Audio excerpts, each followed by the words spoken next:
Welcome to Speakernomics, the official podcast of the National Speakers Association. I am Kenneth Kinney, but friends call me Shark, and like you, I'm a professional speaker and I love listening to Speakernomics. Speakernomics is a professional speaker show that will help you thrive and grow a speaking business so you too can change the world, one keynote session workshop and speech at a time. And on this episode, we welcome Chad Littlefield. He is a speaker, best-selling author, and global expert on asking questions that build trust and connection in teams. Chad, welcome to Speakernomics. How are you today? I'm lovely, Shark. Good to be with you. Absolutely. Now, to all my speaking friends, how do you create not just conversations that matter, but conversations that actually create matter and challenge the future? What are the questions you ask? You know what they do, but do you know who they are? Are you connecting with them and asking the right questions? And before we jump in, make sure to go to speakernomics.com. That is where you can find the tips, insights, and knowledge to help you become a better speaker, build a better business, and get paid to speak. Chad, let's dive in. How did you go about building? You use cards a lot. So how did those cards come to be with these connecting cards that create conversations with an audience, and explain what those cards are? Yeah. So a dozen years ago or so, I was in grad school. My summer job was taking kids on adventure trips. So we'd take them rock climbing, mountain biking, caving, etc. And the first half day of this week program was get a bunch of teenagers to connect with each other, quote, team building. I don't know if you're listening, if you've got teenagers in your life, but when you ask two of them to pair up with each other and connect, it doesn't look particularly comfortable. It looks quite awkward. It's like, what do I do with my hands? What do we talk about? So I just asked myself, I was in school for design thinking, and it was like, what could I put in between these two people and have that conversation go better? And so I created this very lousy little prototype set of a conversation starter deck, and it worked really well. And then I used it again and again, and then I tested it at a tech company I was working with, and I tested it in a nonprofit that I was working with. And eventually this one set that I never intended making a second version of, enough people had asked me, oh, these are really cool. Where can I get them? And so I started to answer their question. I don't know. Where could I make them available? Or how could I do that? And so that seed of that, right? This deck that I never intended to make two of, now 100,000 plus of them have flung around the world. And I think the reason is I created something with no intention to sell it. I created something to solve a problem. And I think this is what a lot of speakers that I see are very creative in their IP production. They create these really interesting things, solutions, concepts, frameworks, ideas. But my question is always, oh, this is really cool. What problem does it solve? What problem does it actually address? And I think, so these cards are called We Connect cards. When I speak at Thrive, we'll use the sequel to this deck that I'm launching this year. That's a future-focused set of questions. And the idea that you mentioned earlier is, right, it's like the first deck was, I just wanted to create a conversation that mattered between these two people. The second deck is, and Mark Levy, who's the big sexy idea guy, at least in my brain, around NSA, helped me get clear that it's actually much more than that. It's not just about connection. It's not just about connecting people. It's not just about having a nice conversation, one that's interesting to them. I think the game that I'm playing and have been playing for a long while is, can we create a conversation that actually creates matter?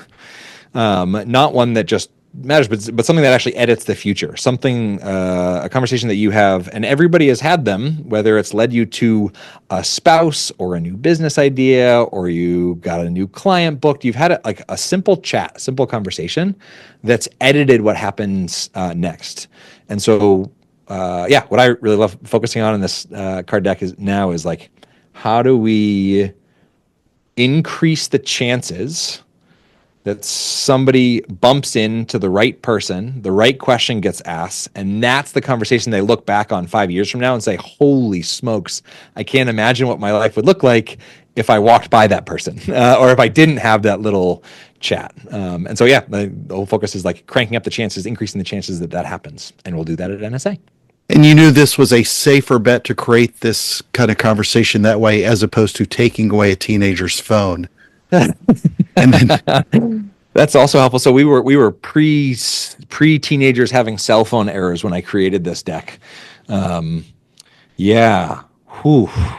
just posted this morning was cooking oatmeal And my 5-year-old, I was noticing I was a little bit scatterbrained, and I noticed myself checking my phone while I'm having breakfast with him. And I'm like, whoa, hard stop.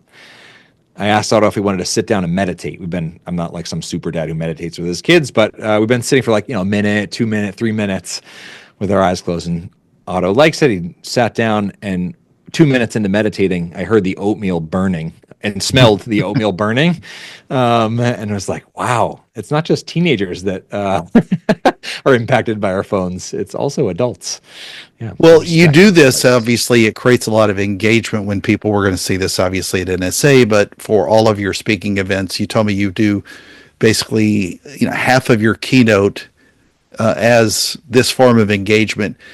At what point did you start to realize this was needed for the audience? The audience loved it. They got involved, and it helped improve your presentation. Because I do see a lot of times people try to create engagement where typically they've written down the words, if they've got a 45-minute keynote, they've written down 45 minutes of content without any interaction. Or if they do, they struggle to figure out how to fit 5 or 10 minutes into that. And then a lot of times it looks awkward. It's very rare that you see someone do a full half of their keynote. And you said that 30, 45, 60 minutes, a lot of time it's a full half of your keynote is what doing that. But that's what meeting planners and bureaus and everybody tells us that's what they want to see. Not necessarily full half, but at least see more of. So here's call this a hot take or maybe a contentious opinion in NSA. When you speak to a group of people and you are only speaking and they're only listening, you are in the land of consumption. And so you're competing with YouTube and Netflix and Hulu and people's inbox and every other platform that's designed to get you to consume as much as possible. And I'm just one other person trying to get you to consume a little bit more, my 45 minutes, my hour, my et cetera. And just to be clear, I'm not suggesting that we just stop talking. Speaking is a profound mode of communication. It's a beautiful way to create change and shift perspectives at a scale that doesn't happen in one-to-one conversations or small groups. And if you want to stand out as a speaker, what I realized some number of years ago is, I think I'm an okay speaker, but I don't know that I'm the best speaker. And so competing in the land of consumption is quite hard. But I'm a darn good facilitator, and I'm really good at designing for contribution, not just consumption. And for me, the key to that is when an event organizer asks for engagement, and so actually when I'm talking with a conference organizer, I pause then. I'm like, ooh, I love that. Can I reflect back what I think you're saying? Because you're using the word engagement, but what I think you're saying is you would love for your event to teleport people into phenomenal conversations that they never otherwise would have had unless they came to your event. Is that right? And they're like, oh my gosh, yes, big head nods, right? And so I saw the head nods of event organizers as I was saying that. And so I was like, okay, I'm going to design my keynote to teleport people into conversations that they never otherwise would have had unless they came to this event. Because otherwise, if I just spoke for 45 minutes, I hate to burst somebody's bubble, but you could probably pull up a link on YouTube and save a half hour by watching that on 2 times speed and get the gist. And so for me, it's a massive competitive advantage to learn to facilitate at scale in a really thoughtful way, though, too, right? Because for me, when I'm thinking about engagement, I never want to invite someone to do something unless it is relevant, purposeful, meaningful, and beneficial to them, right? So I don't want people to engage because it'll make me feel good as a speaker, right? I don't want a call and response where somebody doesn't get value out of it, but I feel good because people seem to be listening. I want engagement that benefits other people. And if it does not, that's the design principle. If the engagement doesn't benefit the audience, like pretty directly, then don't do it. Then don't ask people to do it. I also think Mark Levy shared with me his this is the way I've thought about it or remembered it anyway, but his one question design filter for building a keynote is, what do I know about this topic that they don't know? And he wants 80% of what goes into his outline to be things that they don't know and they're delightfully surprised to hear. And so for me, two of those things, as when Mark shared that, I was like, oh, that's a really interesting idea. What categories fit that? The first one are your stories. Your stories, many of them are not Googleable. And so when you share them, it's new information. They have not met you. They have not heard that story. And that's a powerful, beautiful thing to share with somebody. The second thing is their own stories and conversations with each other. So it's when I design for contribution, that fits Mark's design principle that like nobody knows what's going to happen. And so I've learned to actually frame it, and what we'll do at NSA is simply an experiment. We'll do a Petri dish control group A, what happens when we ask questions we typically don't, and then I'll add in a variable, and we'll do not control group, but we'll do group B, and we'll debrief it like a good science experiment. I'll say, what happened? What'd you notice? What struck you? What was the result of this experiment, this flip and flop? And there's a profound shift there that takes place. Anyway, you can tell I'm mildly passionate about this. I'm going to stop speaking, Shark, and listen to what you have to say. No, I never stop listening, so I get it. So let's ask another question then. You've been very successful in building this into a 7-figure business. What is the advice you would give 6-figure business speakers to get to that next level? Not just mindset, but what are they tactically, some of the things they need to do that you did that helped you go to that level in your business? Yeah. So talking about the Million Pineapple Club. Right. Million pineapples. Well, actually, this is an interesting, speaking of pineapples, this is an interesting discovery that I had made. So lovely, amazing speaker in NSA, Amy Clymer, recommended this little book to me called Thought Leaders Practice by Matt Church and Peter Cook. And the value proposition, the back cover, because I've stopped recommended books. I only recommend the back cover of books, and then I let people decide whether they want to read it or not. And so the back cover of the book is basically run a roughly 7-figure practice with 1 to 2 support staff, invoicing $500,000 to $1.5 million a year with 1 to 2 support staff, working 50 to 200 days a year with people you like, making the difference you want to make. And it was like, I read the back of that book and I'm like, sign me up. So I read that book about 8 or 9 years ago or so.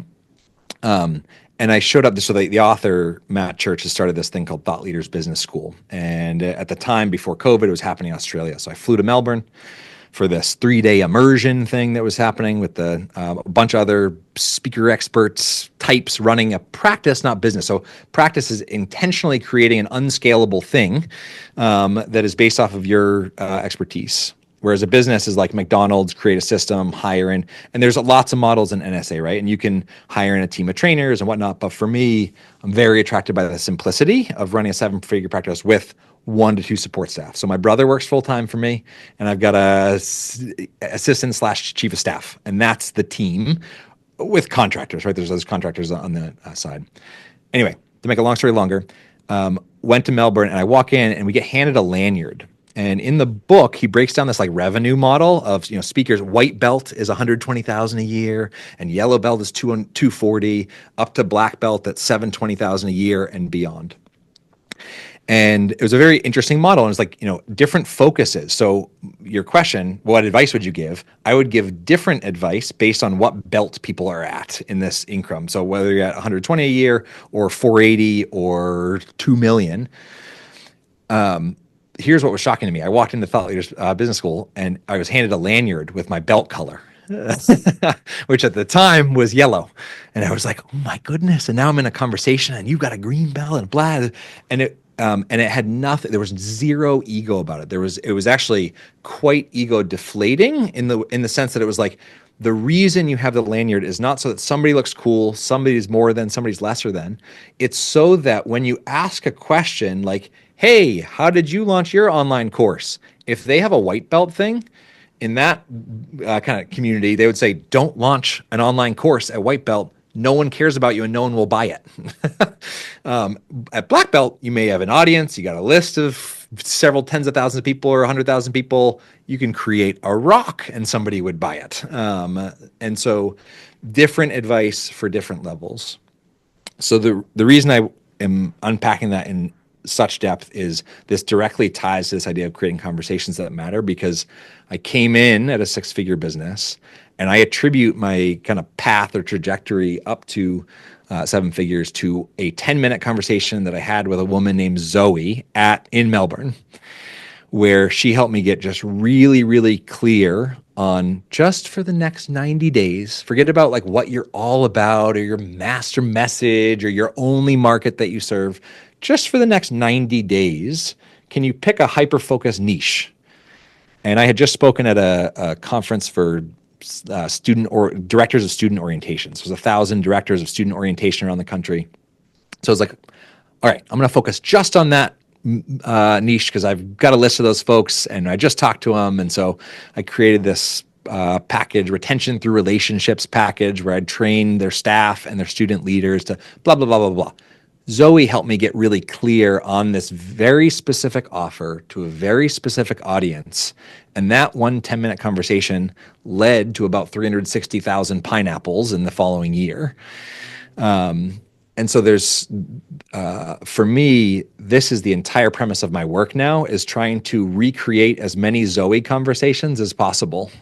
So on stage at NSA, you're going to see me spend 5 minutes telling you about Zoe, framing up things for everybody in the group, and then saying, okay, here's the experiment that I've designed to ideally increase the chances that you have a Zoe conversation in the next 10 minutes. And that's the idea.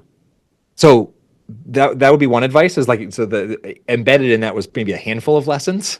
But one of them, like that hyper specific niche for just 90 days, like hold it with lightness, like it might not work.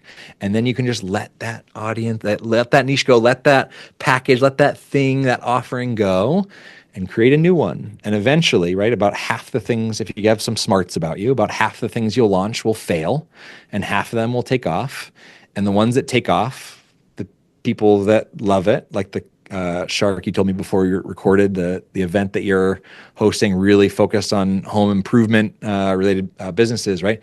They all know each other, and so they tell each other about each other. So every time you host that conference, whatever, it's easier to fill. More people know about it. It gains momentum without any of your effort, and there's something really lovely about that. And I love how you started off talking about Amy, who also has her own cards. First influence I went to, she was giving out the climber cards. So yeah, I thought you were going to say only take advice from other speakers who have cards. You know? So Amy, the way I connected with Amy, I saw that she had launched her deck on Kickstarter. Yeah. And I reached out because I was in the middle of launching my deck on Kickstarter, and which was a really 10 years ago anyway. It was a really lovely way to share something with the world.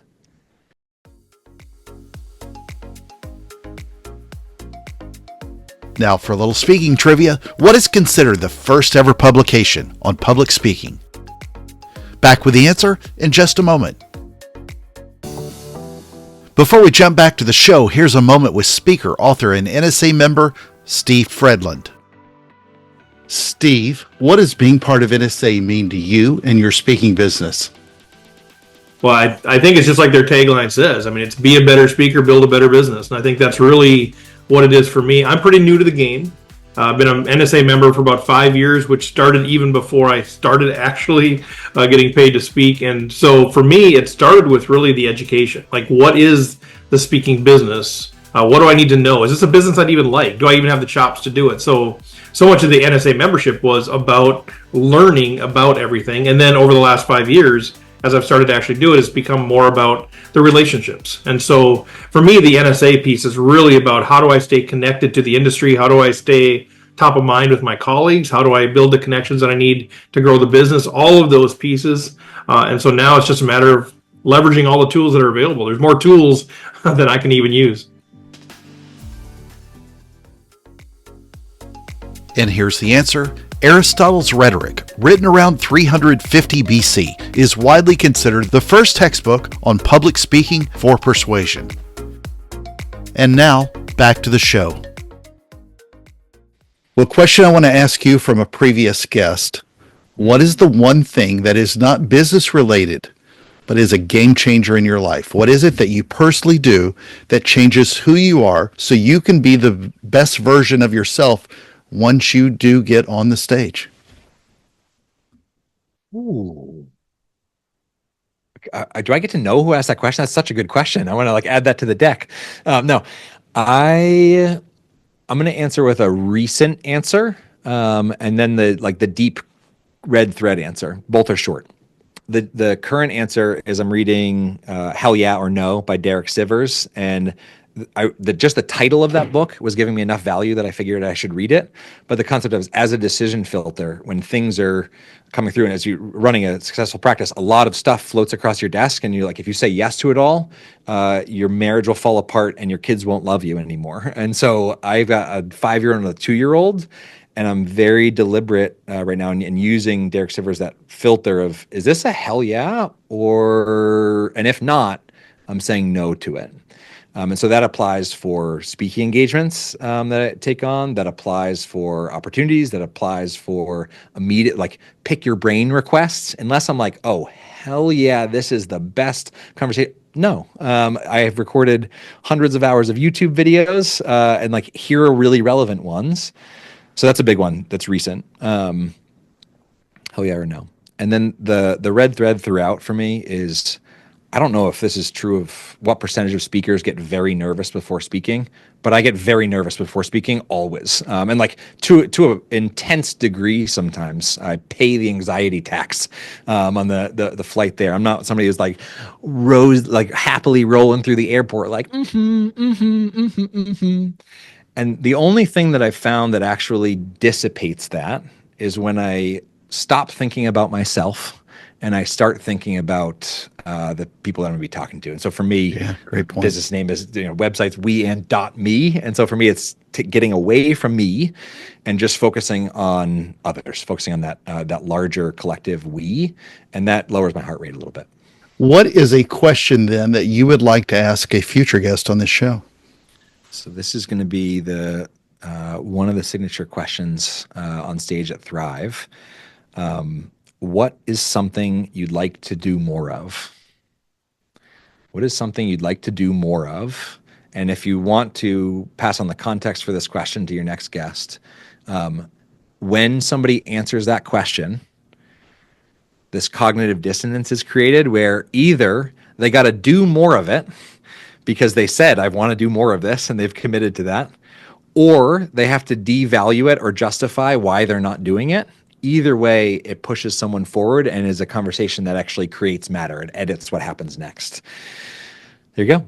Great point. All right, well, let's do a quick recap then based on Chad's connected advice. Number one, Chad talked about creating conversations with teenagers, but the seed of that solution applies here. You can be creative with your content and production, but never forget to solve a problem. Number two, when you speak to a group of people, you're in the land of consumption. Chad says he's just one of those channels, if you will, to grab your attention. To stand out, he recommends not just living in the land of consumption, but rather be a facilitator that creates more engagement. I love this. Teleport the audience into phenomenal conversations that they never would have had otherwise. And number three, a couple of nuggets around going from 6 figures to 7. Build your business like a scalable practice and hire the right limited number of people. But most importantly, get clear for the next 90 days, pick a hyper-focused niche, and build from there. Chad, I'm looking forward to see you at Thrive in 25. Any last closing thoughts before we close ourselves off this stage anyway? Can I flip the script and can I ask you, Shark, who I know dives with sharks a lot, what is something you'd like to do more of? Dive. Yeah, it was so ridiculously simple. I mean, that's every other weekend for me, and I'd do it every weekend if I could make the travel. But no, that's an easy one. So it's my happy place under the water. My stage is the ocean floor. So that's the best I can come up with, but it was pretty obvious. All right, friends, make sure to join us at Speakernomics.com and let your voice be heard. I'm Kenneth Kinney, your host of the National Speakers Association's podcast, Speakernomics, and this has been another fantastic episode of the show. Chad, thank you for your service to NSA and for lending your voice to the show. And everyone listening, thank you for the privilege of your time. And remember, Speakernomics is a podcast where you'll learn to speak, get paid, repeat.